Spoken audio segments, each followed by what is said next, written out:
Anyone who believes in indefinite growth on a physically finite planet is either mad or an economist. We don't want to focus politics on a notion that involves the rejection of principles around which a large majority of our fellow citizens organize their lives. We are not as endlessly manipulable and as predictable as you would think. I'm a clinical psychologist and I founded MAC UK 5 years ago with a group of young people. We set it up to change the way that mental health is delivered to young offenders. 6 years ago, I was working in a mental health clinic with back-to-back appointments. Some young people came, many didn't. This worried me because I noticed that those that didn't come often had the most complex and highest level needs. They were the ones that were most entrenched in youth crime.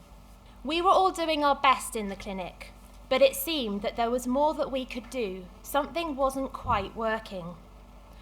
I wanted to find out how we could reach this group. I didn't know the answers, but I knew that I might find them if I went alongside young people.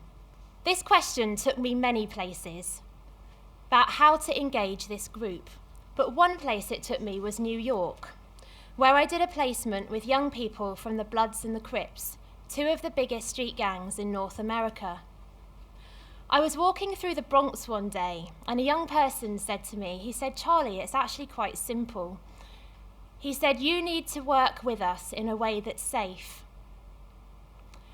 My cousin worked with one of you. He told you everything that was in his head. He's dead. He's dead because the gang thought that he was snitching."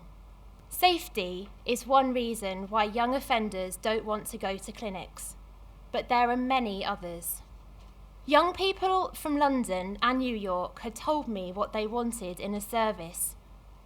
Now I had to get my head around a whole load of structures and processes to make it happen. I needed just about everything that I didn't know how to do. Things like finding a supervisor when I had no budget. I had to get funding, I had to take on a lease, I had to work out what the heck employment law was, how to manage dangerous dogs, had to take a part-time job upon qualifying because I didn't have time for a full-time one, learnt quickly how to deal with weapons, how to speak to police. The pressure I felt was enormous because suddenly I had a group of young people who were engaging and I really didn't want to let them down. I hadn't set up a service before, so I had to surround myself with people who knew what to do. These were young people, and they were professionals who had years more experience. My observations from the clinic match some of the statistics that we know. 1 in 3 young people who offend has an unmet mental health need. Youth crime costs the country £4 billion a year. Young people in custody are some of the most vulnerable in society, and good access to health and mental health services is key to breaking the cycle of offending. This is not just an issue for justice, it's a problem for public mental health and a problem for us all. We created a new grassroots model for mental health service delivery. We take mental health to the streets, where young people want it, where they need it. We call it street therapy. It melds together the best aspects of detached youth work and the best practice from clinical interventions. It requires highly competent clinicians who can work incredibly flexibly and are able to hold their nerve, and a full team approach which wraps around each young person.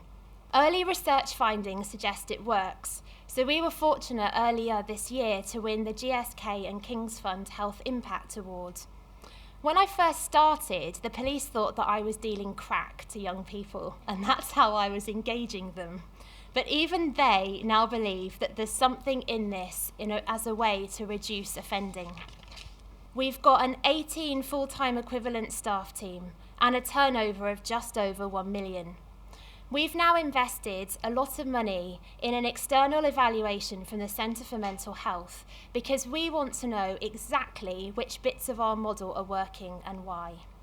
We quickly realised that there were things in young people's worlds that really needed to change too. Like not being able to open a bank account because you've got no ID, having to quit work experience because it clashes with signing on, needing a diagnosis to get supported accommodation. It seems that right now our systems are not working as well as they could. For many young people, chaos and fear is the norm, and there were a number of intractable problems which continue to bedevil us as professionals. There are solutions out there have to be. I'm not an expert in service transformation, but we seem to have stumbled across something at Mac UK which is working. Gangs are now recognised as a public mental health issue at government level. NHS clinical staff are starting to work at street level, and health and the police are better integrated around risk. These have all been joint successes. What's perhaps more interesting is how they happened. I used to respond to this question by saying that it all happened by accident. That's honestly what I thought. Then we realised that that was the whole point. We'd started with the service users and developed a service around their needs. Donald Berwick, leader in American medicine, said that if we keep using healthcare to get to health, then we're absolutely missing the point. 40% of health variance is due to things relating to where we live. If, for example, you're a young person and you want to go out and exercise, and you know that when you leave your door, the local drug dealer's going to be after you, probably you may decide that on that occasion, you're going to give exercise a miss. Our young people were on exactly the same page as Berwick. They led us to create a model that addressed all of these issues in one. It was evident that we had to look at their heads as well as their worlds. They took us to the services that we needed to be on board to do this, and the net effect at the micro level was the integrate model, which bridges health and social care. We were hugely understaffed in the early days, and this meant that we all had to do everything. Staff were operating at the front line as well as at the strategic levels. So it was quite normal to go from some kind of argument that a young person might be having in KFC straight up to Westminster to a round table to have a debate with the Home Secretary. What we didn't realise until later was that in most organisations it's quite unusual for staff to straddle those levels. Staff crossing these more traditional boundaries meant that young people's ideas could be implemented really quickly, and this fostered trust and empowerment. We also had real-life examples at our fingers at policy meetings. As we've grown, finding all these skills and motivations in one person has proven really challenging. So we're now looking at whether we can pair professionals that complement each other's skill sets in this area. We've got a long way to go, but I'm really keen to get to this recruitment conundrum because there seems to be something about it that's different and that works. Leadership has, of course, been critical. We've had to be disruptors of systems, but we haven't achieved this by taking a stance. It's been about adapting our messaging to the system and adapting our language. This is a skill which we are actively developing in our clinicians. I had a funny experience recently in one borough where I set up a meeting and everybody at the meeting thought that they were in the wrong place. So the police thought that they were there to talk about crime, the health managers thought it was about reducing DNA rates, and the housing people thought they were there to better support their staff. Of course, they were all there for the same thing. They were there to help young people, but I had to play to their agendas to get them all into the same room. It was after this meeting that they all signed up to be a borough that would be the next pilot of the integrate model. The other thing that's helped with this is having young people alongside, either literally or by proxy, giving quotes and thoughts to take to meetings. It makes people more receptive to the disruption. failing has been important. It gives us clues as to what needs to change. It's absolutely key to our innovation, though. I was talking to a young person from Peckham on Friday, and I asked for his advice about my speech this evening. He said, "It's easy, tell people to just start things." He said, "Everyone's too preoccupied with the theory, they just need to get out there and do it." This made me think of something someone said to me recently. World changers are people who have a blessed naivety to do the things that everyone else knows far too much about to tackle. It really resonates with me, because if I'd known what lay ahead when I started Mac UK, honestly, I probably wouldn't have done it. The challenge is creating the cultures where it's okay to try new things, and where we become much more risk-aware rather than risk-averse. Ben & Jerry's ice cream are good at this. I was at their offices in Vermont a couple of weeks ago off the back of a competition that we won. And they have a flavour graveyard for all of their flavours which they've tried on the market and which didn't work. I'll share the tombstone for fresh Georgia peach. Fresh pickled peaches, trucked from Georgia. Tasted great, but couldn't last, because Georgia's quite a ways away, and trucks don't go that fast.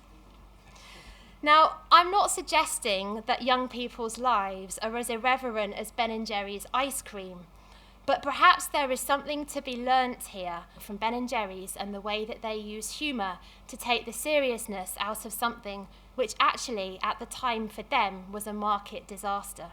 One thing that seems certain is that nobody can do this alone. When we run integrate sites, we insist that we do so in partnership with others across all sectors. It's a non-negotiable. It means that governance is an absolute headache.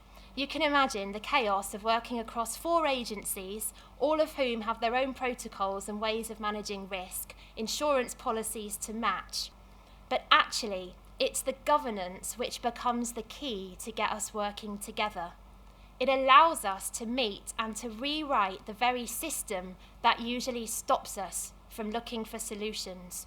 My ambition is that the learning from our integrate model is used everywhere, and that these new ways of working become the status quo. This means looking at how we might deliver some of what we do as a large organisation through things like government contracts. I'm really proud of what we've achieved at Mac UK in the last 5 years, but I'm acutely aware that it's much easier to disrupt when we're small. So many innovative approaches that have gone before us have failed when they've gone to scale. I'm back where I was 5 years ago, wondering how on earth we do the next bit of the journey. Service users have been absolutely central to our innovation, and it's because they've been there alongside that things like financial stability really matter. I'm interested in how we can continue to influence the system without losing the very essence which is allowing us to celebrate our 5th birthday this week with so much pride.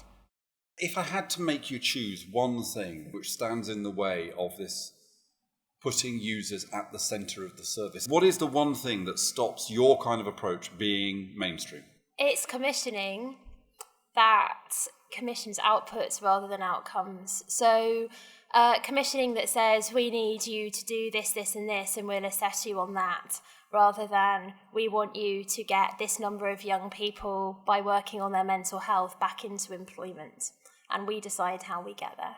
But it's basically a system in which it's kind of get as many people through the system as you possibly can in order to get a kind of marginal improvement in performance, in order to make a tiny profit, to make a profit, you're paid for getting the result, the job.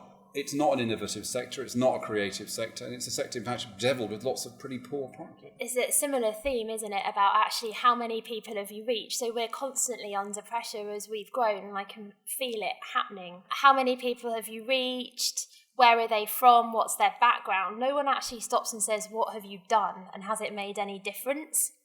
So actually you could get hundreds of people through the job centre door, but you don't actually know whether those people get jobs, and more importantly, whether they sustain them.